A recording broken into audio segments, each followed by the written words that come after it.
സ്നേഹമുള്ളവരെ, ഞാൻ ഒരു ക്യാമറയ്ക്ക് മുമ്പിലാണ് ഈ വചനം പറഞ്ഞുകൊണ്ടിരിക്കുന്നത്. ഇപ്പോൾ ആ ക്യാമറയുടെ ബാറ്ററി തീർന്നപ്പോൾ അദ്ദേഹം ആ ബാറ്ററി മാറ്റി വീണ്ടും ഇട്ടു. യെശയ്യ 40:31.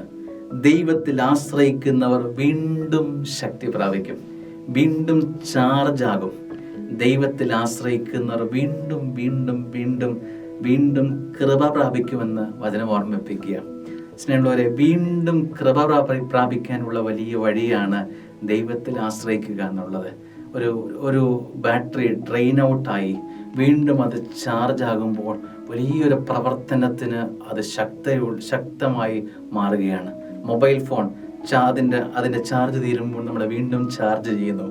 സ്നേഹമുള്ള, ഇതുപോലെ തന്നെയാണ് നമ്മുടെ ജീവിതവും ഡ്രെയിൻ ഔട്ടായി പോവാം. നമ്മുടെ ജീവിതം കൃപ ചോർന്നു പോകുന്ന അനുഭവങ്ങൾ വരാം.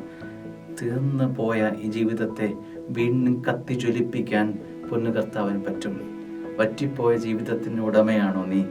കത്തിപ്പടരാൻ, കത്തി ജ്വലിക്കാൻ സ്വർഗത്തിന് നിന്നെ സഹായിക്കാൻ പറ്റും.